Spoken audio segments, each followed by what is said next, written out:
Thank you all for being here, being in our panel room today. We have a great panel room now. You know who you're here to see.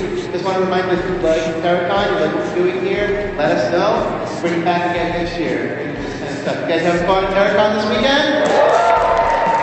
Awesome. I'm going to bring up your moderator for this panel, ladies and gentlemen. You know him from AMC's Comic Book Man, Ming Chen. What's up, everybody? Welcome to Terracon 2017. Thank you guys very much for coming out. I have coming to the stage a true legend. Very rare opportunity for you guys to interact with this gentleman. I was going to list all of his credits. We only have like 45 minutes, so I'm not going to do that. But it is my honor and pleasure to introduce Mr. Malcolm McDowell, everybody.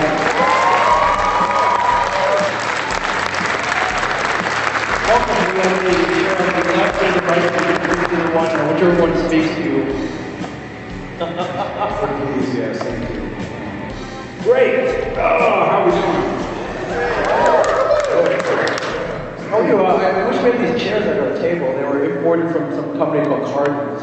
Really? Yeah, they got like a sponsor. Well, they should have brought one out for each guest. Nice to give them back. I think you can. Don't mind if I nod off to sleep, they're so comfortable. I think that's our goal, is to make sure you don't fall asleep. So, we have two mics here. You want to ask a question? This is your take the opportunity, everybody. Not every day you get to stare into the eyes of a true legend. Right. So thank you very much. Living legend, yes. Somebody in Japan told me I was a living legend. So, but anyway, are there anybody want to ask a question? Oh, he's leaving already. Okay. So hey, close the door on the way out. Looking very excited. Oh, there he is. Okay. Yes. Your question, my friend, for the great Malcolm McDowell. Are you going to sing a song? Would you like me to? No, I wouldn't. He did it earlier. Wait, singing part is Your question, no one. So I know that you're an actor and you've done voiceover before to voice. You've worked that out, have you? I'm an actor. Yes. Okay. Well, we're doing well so far. Yes. So. By the way, we're only taking intelligent questions. Oh, it's a good corner. Yeah, hurry up. What is the most different thing about acting on camera and acting for an animated role? Like, voiceover, Well, an animated role, you're reading it. That's why I love doing them. I don't have to learn the damn thing. But it's the same energy, that goes into everything you do, really. You're trying to make people believe you're something that you're not. And that's really as simple as that. You're just creating an illusion that you're somebody that you're not. Yes, like for example, I'm like a small ghost. Is this a follow-up question? No. What is it then? Just giving you an example, Oh, you are answering the question. Oh, I see. So he's asking the question and now he's going to answer it. Okay. No, I'm not going to answer anything. You got big balls, my friend. No, I love it. Go on. Yes. For example, if I'm like a small ghost, who has a weird accent? Hello, I'm a ghost who scares people. Oh, now he's losing me. When he's starting to get into characters, it's time for the old. Okay, thank you so much. Thank you. It's a lovely question. And I'll see you in the next lifetime. I think he was trying to audition. Is that voice acting? No, he's very good. He came to the table. He's very, very good. Oh, he's good. Okay, Yes, okay, we'll sit down. Okay. Makeup is in 45 minutes. Good. Next! Yes, hello. Hello, Mr. McDowell, very big fan. You made a movie, Royal Flash, with Oliver Reed. Who? Oliver Reed. Oh, Ollie. Yes. What was the film? Royal Flash. Oh, yes. Thank you for mentioning it. Not many people do. He's a notorious hellion. Do you have any Oliver Reed stories? Oliver Reed stories. You wicked man. Naughty boy. You know, Ollie was a total alcoholic. Yeah. There are some very funny Oliver Reed stories, actually. One is that Alan Bates, who was also in the film, was a great friend of mine, and Alan and I shared, we were in the same hotel, and Alan had worked with Oliver Reed on Women in Love, you may know. Oh, that's my phone. Oh dear. Sorry about that. It's golf. Next time. Anyway, Alan Bates had worked with Oliver Reed on Women in Love, and you may remember, or you may not, because you all look fairly young to me, but of course everybody looks young to me. They had this wrestling match naked in front of a fireplace, and you know, Alan had worked on this thing for weeks. Every move, the wrestling thing, and of course they get to shoot the thing, and Alan starts. Oliver Reed just walks over to him, picks him up, and chucks him across the room. Tetons. Very insistent about this golf. Anyway, Do you need to take that? no, you know, actually it's very sad because a dear friend of ours died last night. Yes. And I'm talking about Bill Paxton, who was a dear friend and an amazing actor, and will be truly missed, mainly by, of course, his family and his children, who I know very well. So it's you know, this trip of mine here has been tainted by that. So, you know, and I spoke to him only a few days ago. You know, he was going in for a fairly routine heart thing, if there is such a thing as a routine heart examination or operation. But anyway, it's just really tragic that a man of 61, you know, passes away because of, you know, something that he had, a procedure. Anyway, I don't want to put a pall on this, but that's what I'm dealing with. Anyway, Oliver Reed. So Oliver, of course, was a raging alcoholic, you know, and so of course, poor Alan Bates had been figuring out how to do all this. Oliver just literally picks him up, chucks him across the floor, and the whole routine that Alan had learned was out of the window. Now, so this is where we're going. So we're doing this movie together. Oliver Reed has not arrived yet. It's a Sunday. And Alan said to me, oh, Mal, he goes, you know, Oliver's arriving. I think we should move out of this hotel because he's going to be in this hotel. We don't want to be in the bar with him. Oh my God, I mean, he clears everything, you know. He's the one that went into this hotel with a pocket full of carrots. And they had this huge aquarium in the lobby of the hotel. And he goes in, he took a carrot, and he went like this. And they thought that he's eating raw sushi out of the tank. And people were freaking out. This is Oliver's sense of humor, which of course I love. Anyway, so Alan moved us out of this hotel. This was in Germany, we're doing this film, into a little pensione in a back street somewhere. And we were having dinner on Sunday night, having heard that Oliver, his plane had been delayed. Oh my God! Oliver's plane had been delayed. It meant he was in the bar getting absolutely shit-faced. So we are sitting there, very comfortable in ourselves, going, well, good luck, you know, to all the people dealing with him. When suddenly the door on this pensione flew off the hinges, and there in the doorway was Oliver Reed, completely soused. And he looked at Alan, who was facing the door. I just looked at his face and he went, oh, Oliver!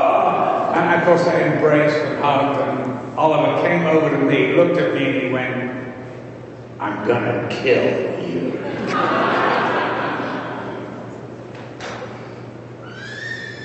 He was saying that in reference to a duel that we had in the movie.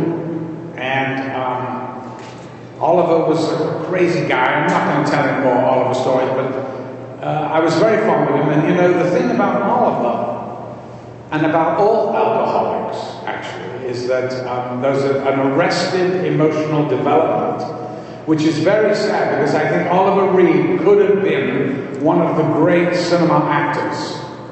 And he was very charismatic. He moved very well. You know, movies are about movement. They're not only about voice. So the way one moves on the screen is very, very important to the character one's playing. And Oliver had all that. And he really should have been a gigantic star. But, I mean, listen, I guess he was happy being who he was. So, does that answer your question? Very much so, thank you. Thank you. Thank you very much. Over here, sir, your question. You're good at this. I've done it before. I've done it a couple times before. Good. Thank you very much. Yes. Yes, Malcolm McDowell. I love your work, I must say. Thank you. Your name is? My name is Brian, and one of the favorite roles of yours has always been Time After Time. And I've always wondered, do you have any recollections, any stories, any behind the scenes on that movie? Well, I have a few. I married the leading lady, and we had 2 children. So, I guess it's one of my favorite movies. I had an amazing 2 children, Lily and Charlie, from that union with Mary. And I had a very good time shooting that film, actually. We sort of fell in love on that film, and it's captured on celluloid. The whole relationship, the beginning of it, the throes of the absolute love. And thank God they didn't stay with us for 7 years, because then they would have seen it turn nasty. But, you know, we are still friends. And I'm very fond of the film because, you know, it's one of the only times I was asked to play a sort of sympathetic character who, the wonderful thing about H.G. Wells, as written by a Hollywood screenwriter, of course he wasn't the real H.G. Wells, was that they were asking me to play a very difficult emotion, which is sort of whimsy, if it is an emotion. Whimsy is a very delicate thing to sort of play. You know, it's a kind of a delicate line, and it was a lot of fun to do. When I was first offered the movie, I was actually in Rome finishing off this movie called Caligula, which there are some filthy minds in this. There were a lot of them. Mum thing. Didn't you hear that? I did, yeah. They just outed themselves. I got a lot of energy there. Yes, a very filthy porno movie that I was making that actually was a lot of fun. Having said that,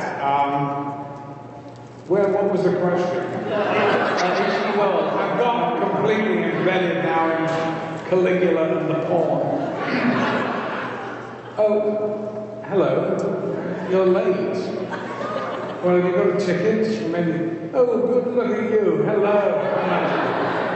Yes. Welcome. Please have a seat. Yes, good. Nice to see you. Is that makeup? Oh, good. Okay. Anyway, H.G. Wells. So I thought, well, I'd better do some research, because I've been asked by these Americans to play H.G. Wells. So I had a friend at the BBC. I called them and said, look, do you have any recordings of H.G. Wells? And he said, yes, we have a radio interview he did in 1928. And I went, could you please send it to me? It was on a, 78 record. So I put this record on to listen. It was a little cracked. And what came out was this Southeast London high-pitched whine. He talked like that. He talked, I thought, I don't think Hollywood's version of H.G. Wells really fits this voice. So I kind of forgot about that and just kind of did my own thing. So of course, it's not H.G. Wells. It was never supposed to be a biopic about his life. It's somebody's imaginary figure, this historical character, used because he was a feminist before his time. He was, supported socialism and socialist causes.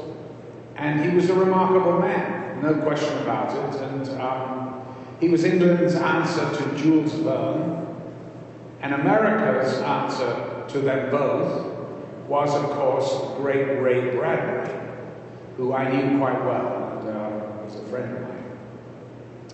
Does that answer your question? Thank you. Thank you very much. With your large body of work, is there anything that you go back and watch over again? Or, God, no. So, You must be joking. okay, I'm just wondering. No. Okay. I was channel surfing the other day, and there was a movie I was in which I had only seen once, and I stayed with it for a while because it was so beautifully shot. But I don't like watching myself. I don't know many older actors that do. Young actors are very keen on themselves, but older actors don't want to know. Yes. Yes.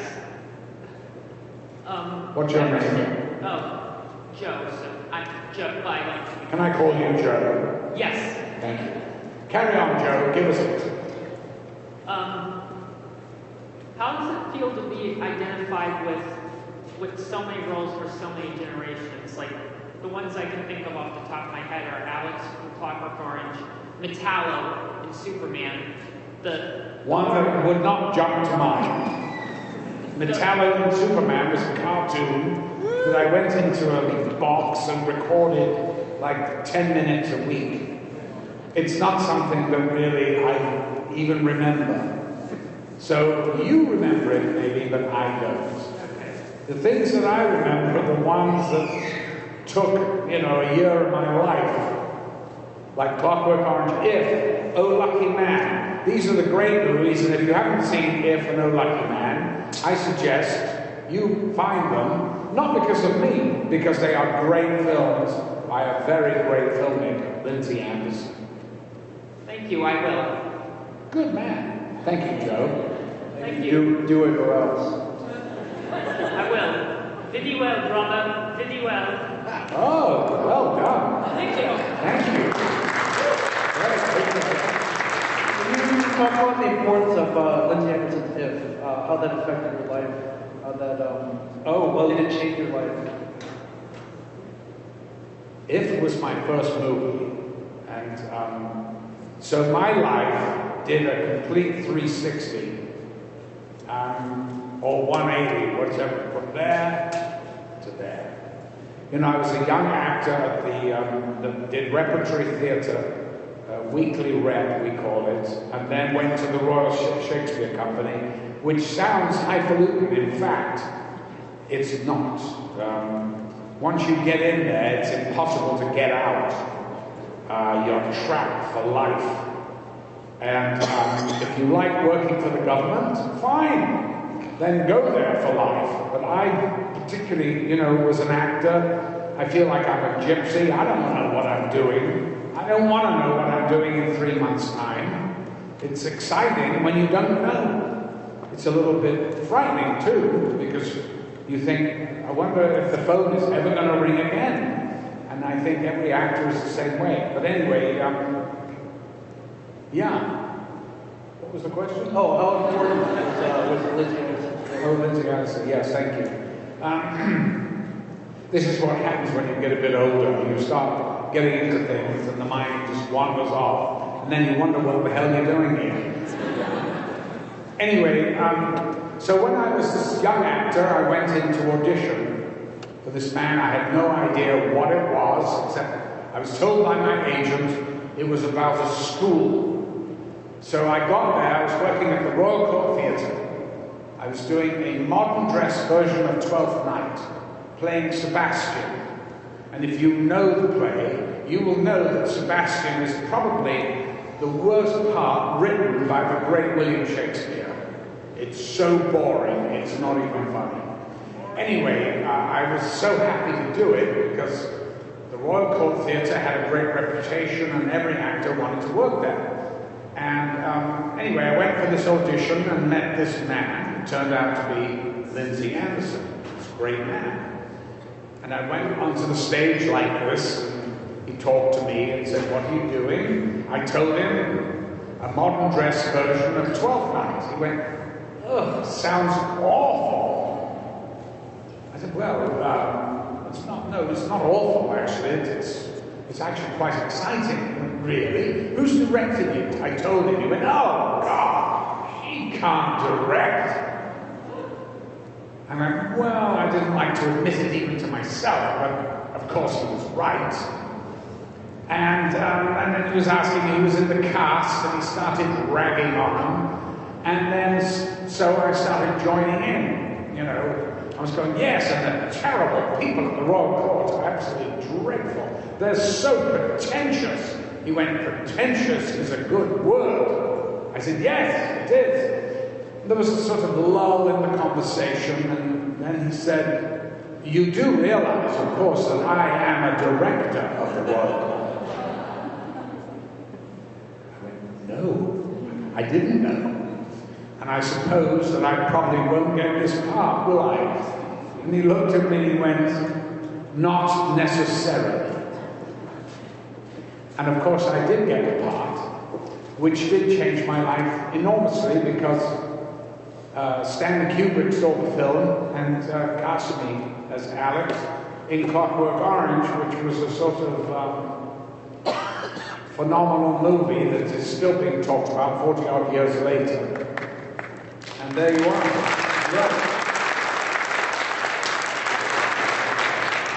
And by the way, it's not only Stanley Kubrick that deserves plaudits for that film, but the man who actually wrote the book, Anthony Burgess, who gets overlooked.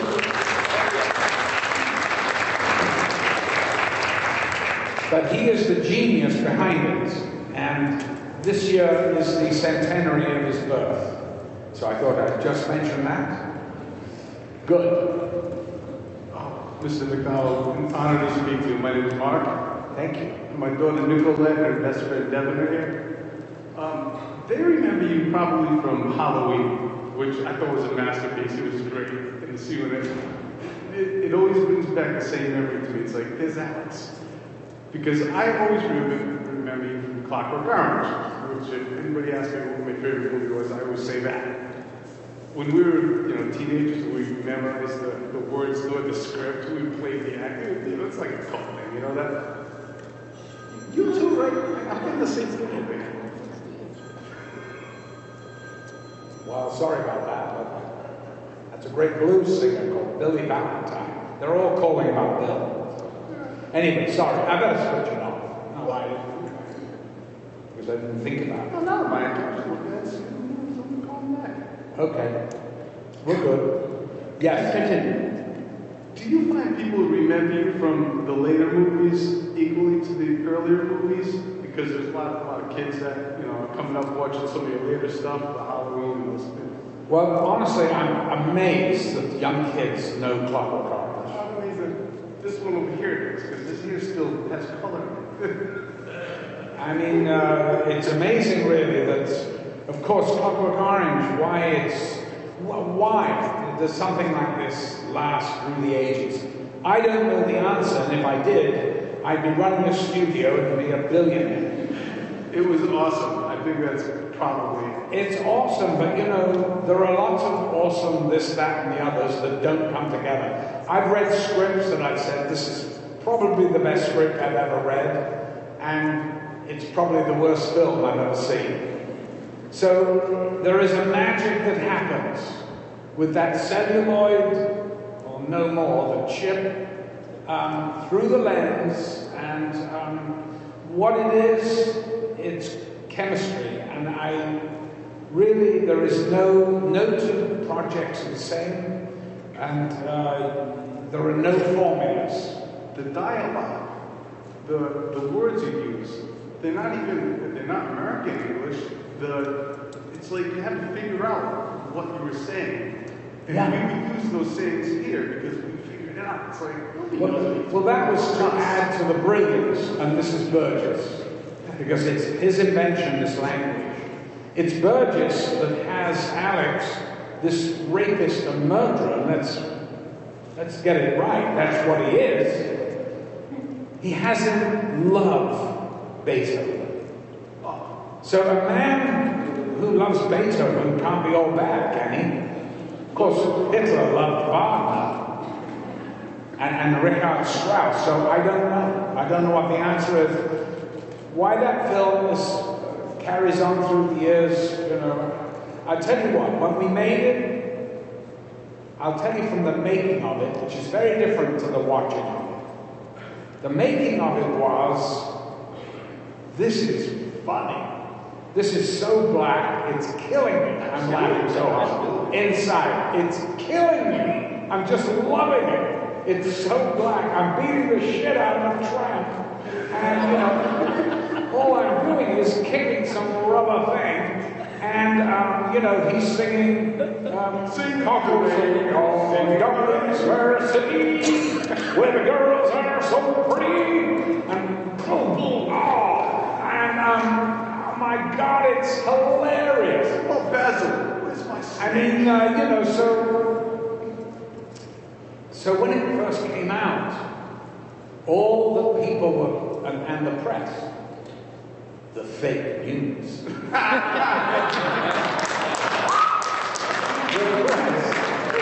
press were absolutely obsessed with the violence of the movie. The New York Times came out in an editorial and compared Kubrick to one of the mob in Hitler's fascist Germany. No, I'm serious. This is true because I remember writing a letter to the editor of the Times saying, you know, what nonsense is this? This is a work of art. And I'll tell you why. It's because, and this is before Hannibal Lecter, this is before anything like that. This is the first time in a major movie that the anti-hero or the hero was an immoral man. And think about this. You know, he was an immoral man that people actually connected with and loved. And I'll give myself a pat on the back for that, because that is my stock in trade. I'll take a monster and make him enjoyable. Absolutely. And the great thing about Alex is, whatever you say about his behavior, which is appalling, but he loved life. And anyone that loves life, you gotta love. You gotta admire. It's on some level, you've got to really enjoy that. And so that's the way I chose to play it. You know, so the whole stuff about him being a murderer and all that, and killing his cat lady. And by the way, he cast a woman that was so unlikable. And you know, Stanley, he loaded the dice, thank God. Because in the book, the cat lady is this dear old lady with puss pops, you know, who's like, but in the movie, she's this wiry, bitchy, and you think if she gets older, she's going to kill it. It was Miriam Collin who was great. And, you know, it's amazing. It's the only time I've ever worked on a film, really, that's coming to a sequence. It's, you know, the sequence is so amazing. And that, you know, the stuff in the hospital with the feeding and the opening of the mouth and all that is just ad-libbed. Because I looked and saw Stanley yawning when this actor was doing the kind of wrap-up for the film, the minister and all that. And so to hurry him on, I sort of opened my mouth so he had to stick the food. So hurry up. And of course, Stanley stuffed his handkerchief in his mouth and he was laughing so hard that he based the whole thing around that one action. And that's the magic of movies. It can't be written in a script. It just happens when all the stars are aligned. Some do it better than others. a masterpiece. Thank you. Yeah, great to talk to you. Thank you. Thank you very much. Over here, sir. Hello, Mr. McDowell. My name is Brendan. Nice to How are you? Nice to see doing you. very well, thank you. Thanks for coming out. I appreciate it, thank you. I'm glad to be here. I had a question because, given how for the last several decades you've been an actor of great renown, you get, instead of, auditioning, trying out for certain things, but now when you're the name that people are trying to ask, what catches your eye when you want to do when somebody asks you to do a project? Well, it differs, it depends on the people involved. I always say to my manager, do they have the money to make it? Because if they don't, why am I reading? It's a waste of time. Because really, they're just jerking off. And that happens a lot, by the way, as you know. So that's my first question. If they say, well, they're very nearly there, I go, yeah, I've heard that before. But I may give it a cursory look. But I can't really tell you what really connects me to a part. It's just, I think, a feeling, an intuitive feeling. And that's really the way I work too. I really haven't got a clue. If somebody was to ask me, how do I do it? What's the secret? There is none. I have no idea. I just do it instinctively. I try not to think about it too much, overthink it. The hardest part about the whole process for me is actually learning the lines. Because until you've learned the lines so thoroughly, so absolutely, so they're second nature, you can't really do the performance. And then I love to learn the lines so well that I can then go off on a little excursion. And I've seen other actors with such faces and stares like, what the fuck is he doing? But I always love to do that because you never know what's going to happen. They can always cut it. And often you get something extraordinary when that occurs. So I really, really learn the lines as well as I possibly can. So I'm totally prepared. When I'm on the set the first time, the rehearsal, boom, I'm straight in. And I don't need more than one rehearsal ready to go. You didn't ask that question, but anyway, I answered it. Thank you for your time. Okay. Yeah. Hi, I'm a little short. Sorry. But I had a question about in the scene in Clockwork Orange when Alex attacks the writer and his wife.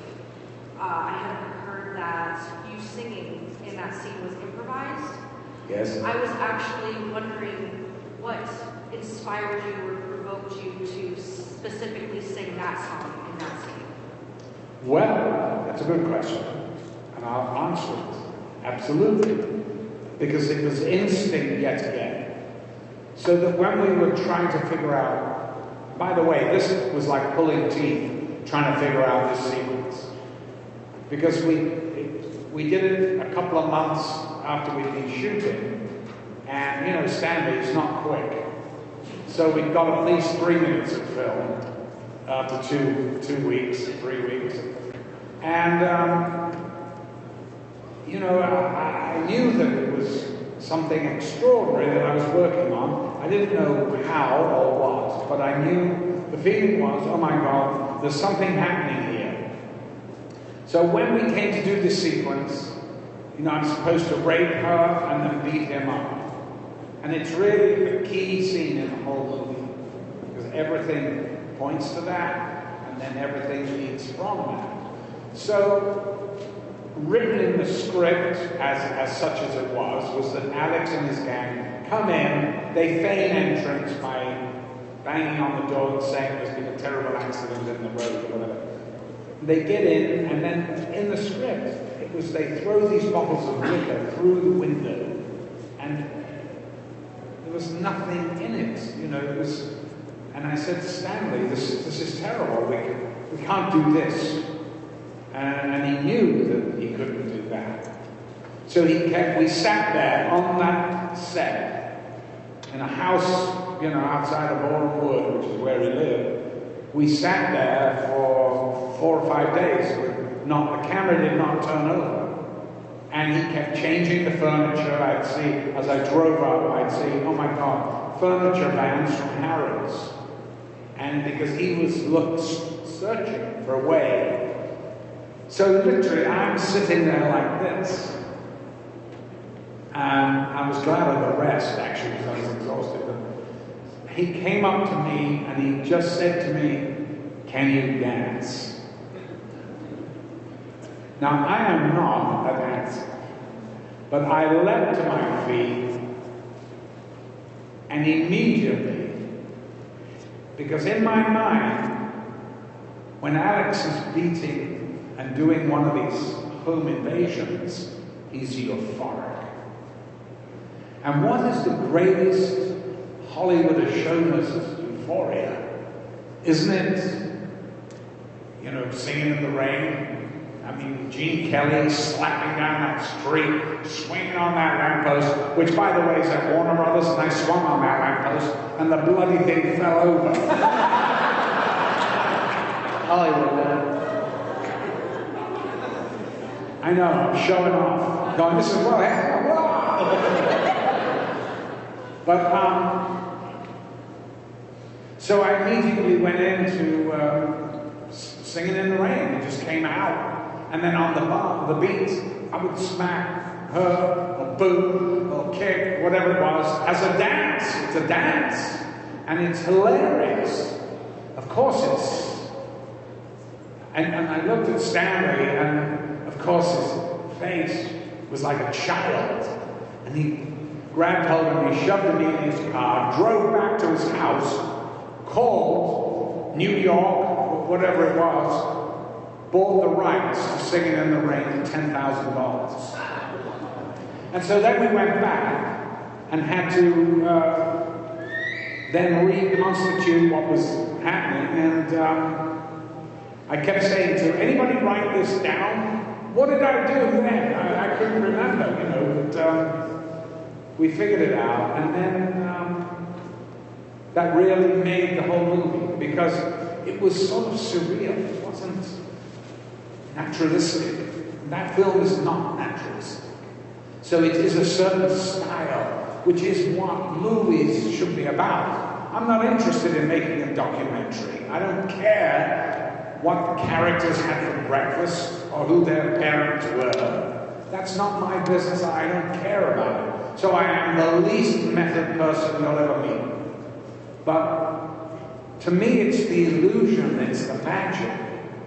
And that movie is a good example of it. Okay? Thank you so much. Thank you. Question, sir. Hey guys. Hello.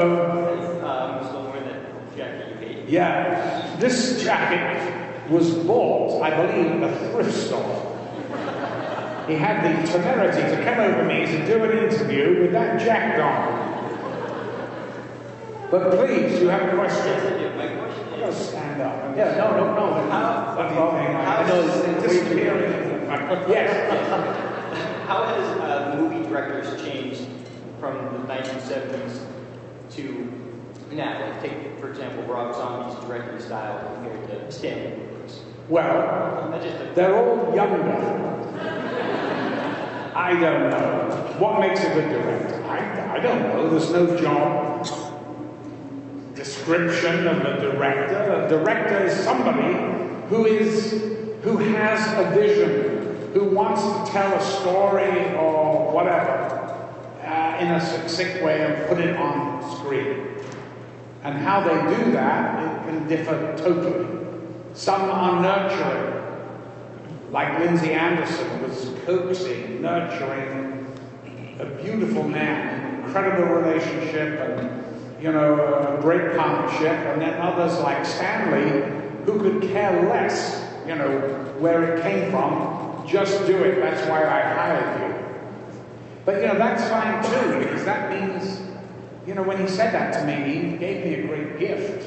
He said, show me, do it.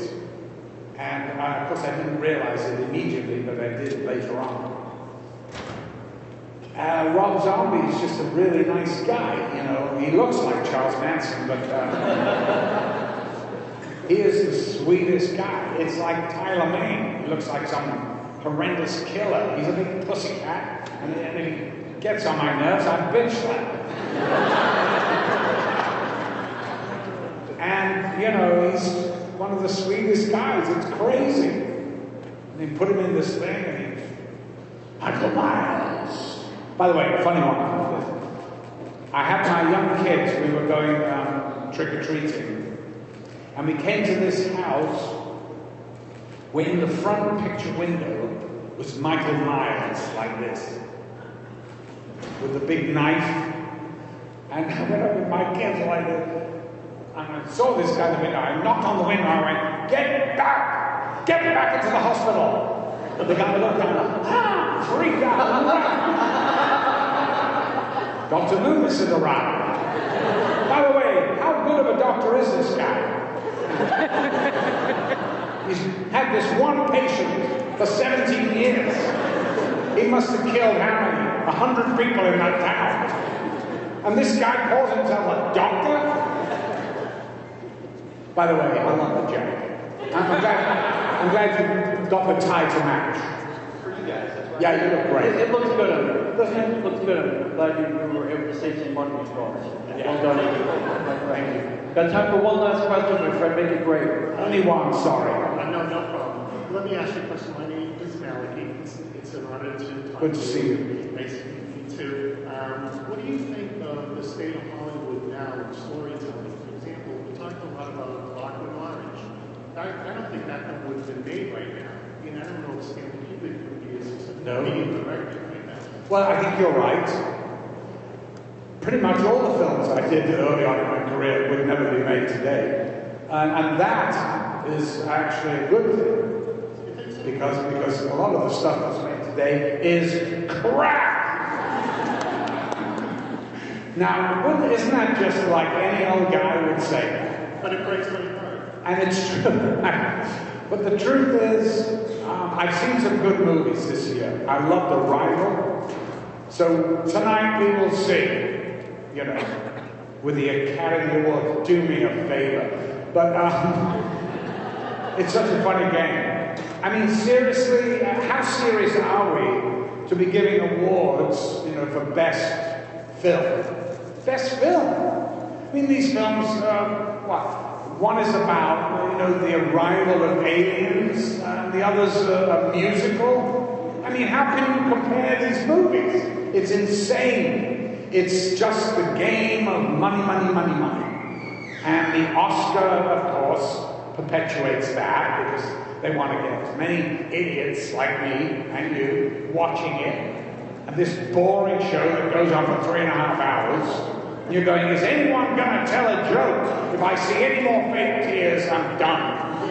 And I want to thank what? My mom, my dad, my agent, my press agent, my lawyer, my this, my... Do me a fucking favor. It's funny, isn't it? It's fucking hilarious. I mean, really. I mean, anyway, having said that, I'm going to miss it tonight. I'm really sad, but I'm recording. No, anyway, listen, thanks so much. Well said, my friend. Thank you very much. I think if anything, you deserve all the awards. You don't need to. We all know you're great. I've never won one. I've never even been...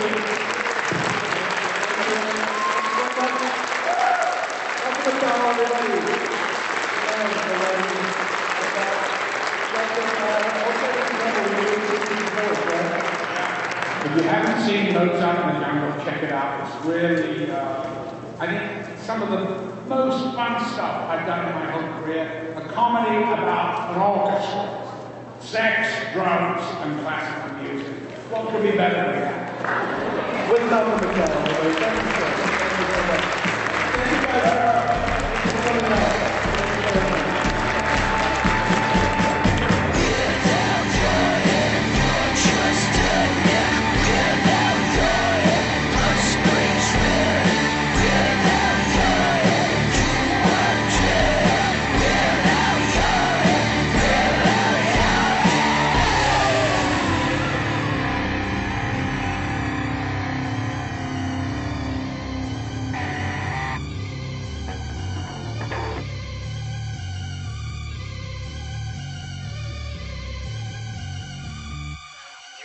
Without your head,